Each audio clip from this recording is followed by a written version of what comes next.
Yes, good morning again. अब हम start करते हैं बच्चों। नेक्स्ट कंसेप्ट हमारा होगा बच्चों मोल कंसेप्ट। मोल बच्चों MOL लिखें या MOLE, हिंदी में मोल। अवधारणा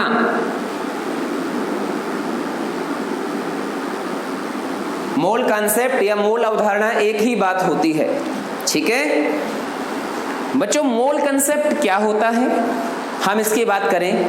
चलो मान लीजिए बच्चों मैंने लिखा 1 डजन, 1 दर्जन, इसमें यूनिट कितनी होंगी बच्चों 12।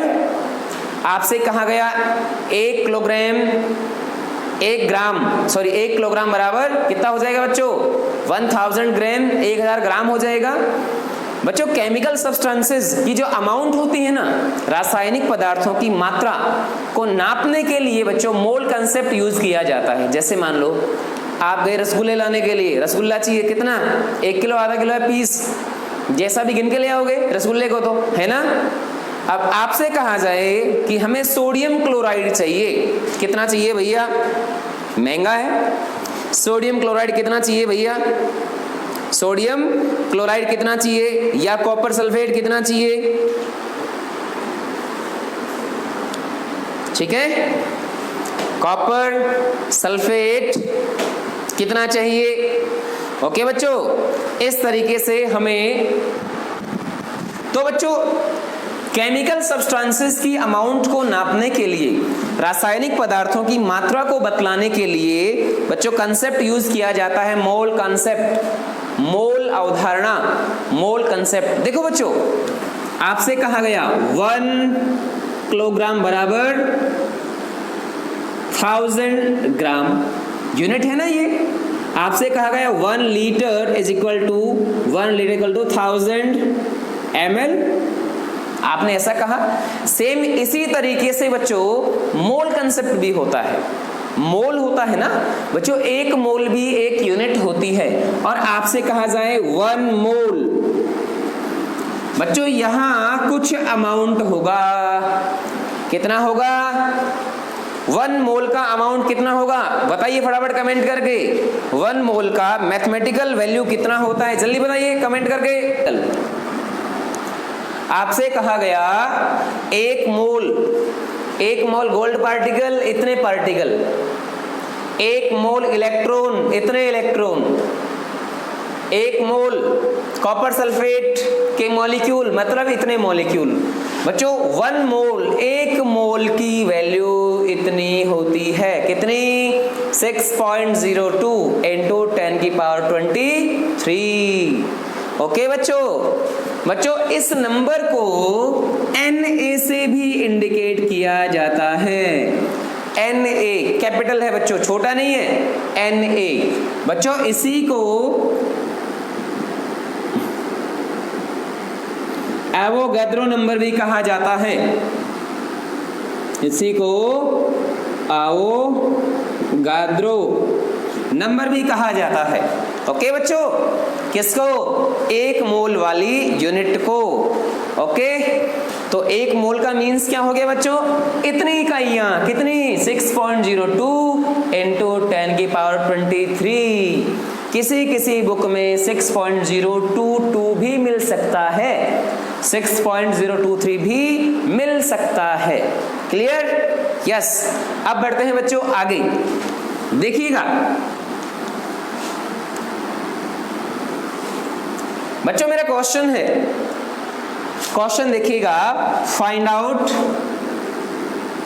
Out number of molecules of H2O in its 1 मोल। हिंदी में 1 मोल जल में इसके अणुओं की संख्या कितनी होगी। फटाफट कमेंट कीजिए, बताइए आंसर क्या आएगा इसका। बच्चों इसमें पूछा है केवल 1 मोल में 1 मोल इज इक्वल टू 6.02 10 की पावर 23, केवल ये पूछा है। अब इसने पूछा नंबर ऑफ मॉलिक्यूल्स, इतने मॉलिक्यूल या इतने अणु। ठीक है बच्चों, अभी हमें किसी से मल्टीप्लाई वगैरह नहीं करना। बिल्कुल बेटा कृपाल सही है। जिन बच्चों की स्क्रीन नहीं आ रही है आपको लगभग 1 बजे तक रिकॉर्डेड वीडियो मिल जाएगा इसी का। ओके बच्चों, यस। मान लो क्वेश्चन ये होता 2 मोल कॉपर सल्फेट में इसके अणुओं की संख्या कितनी होगी। ठीक है, question find out. Very good, Pradeep का आंसर भी आ गया। Find out number of molecules in 2 moles of copper sulfate। फटाफट निकालिए आंसर। कौन जल्दी निकालता? 15 पे खत्म हो रही थी सर, मेरी क्लास स्टार्ट 10 बजे हुई। मैंने सर 10:30 बजे क्या करूँगा, 20 मिनट लेट हूँ मैं। कौन सा वाला फोन, कौन सा सी रिकॉर्डिंग चलती है? बच्चों कैलकुलेशन तो करनी पड़ेगी, है ना। देखो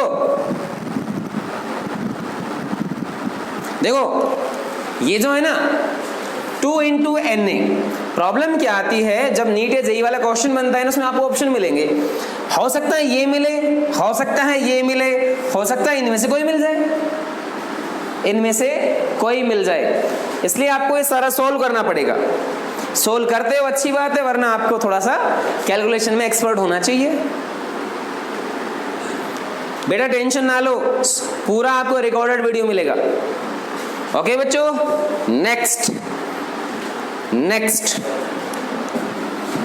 बच्चों एक क्वेश्चन और करते हैं हम। मान लीजिए क्वेश्चन ये होता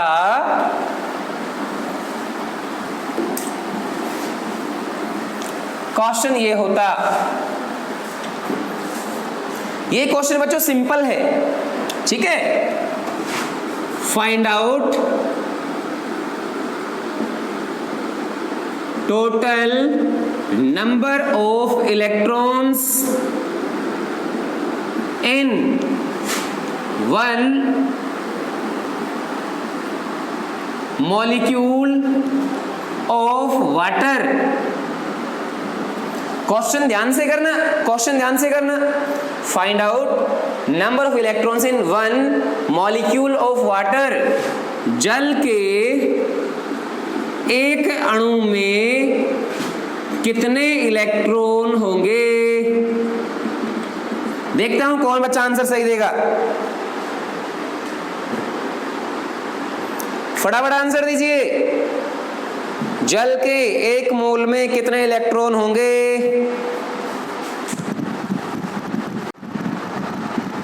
हाँ बच्चों आप सुनिए, इस क्वेश्चन को सोल्व करें। आपने ध्यान दिया ही नहीं क्वेश्चन पे। क्वेश्चन में पूछा है number of electrons in 1 molecule, mole दिया ही नहीं है। एक अणु में इलेक्ट्रॉन कितने होते हैं, तो भैया H2O तो ये होता है। एक H में इलेक्ट्रॉन कितना होता है बच्चों, 1। दूसरे H का 1 O का इलेक्ट्रॉन 8। कितना हो जाएगा बच्चों इलेक्ट्रॉन टोटल, 10। हाँ जी, मैंने क्वेश्चन पूछा ही नहीं दूसरा, आपने अनावश्यक मोल का आंसर दे दिया। मैंने तो मॉलिक्यूल बोला था, उसका मतलब तो अणु होता है। जल के एक अणु में कितने इलेक्ट्रॉन होंगे, 10। अगला क्वेश्चन देखिए। मान लीजिए क्वेश्चन ये होता find out number of electrons in 1 mole of water. Question पे ध्यान देना। अब जल के 1 मोल में पूछा है, ओके, 1 मोल में। बच्चों 1 मॉलिक्यूल में इलेक्ट्रॉन 10 थे, 1 मोल में क्या हो जाएंगे? देखो 1 मोल इक्वल टू 6.02 10⁻23 होता है। और जल के 1 मॉलिक्यूल में इलेक्ट्रॉन कितने होते हैं बच्चों? 10। 1 मॉलिक्यूल में इलेक्ट्रॉन कितने होते हैं? 10। तो बच्चों हमें 1 मोल में निकालने हैं ना। 1 मोल में कितने होंगे? 10 गुणा 6.02 10 की घात 23 बराबर 6.02 इंटू 10⁻24 आंसर। ओके बच्चों, मोल कंसेप्ट का वीडियो आपको अभी मिल जाएगा। कोई प्रॉब्लम किसी को? कोई प्रॉब्लम किसी को? ओके बच्चों, बाकी मिलते हैं कल। Thank you, good luck and have a nice day.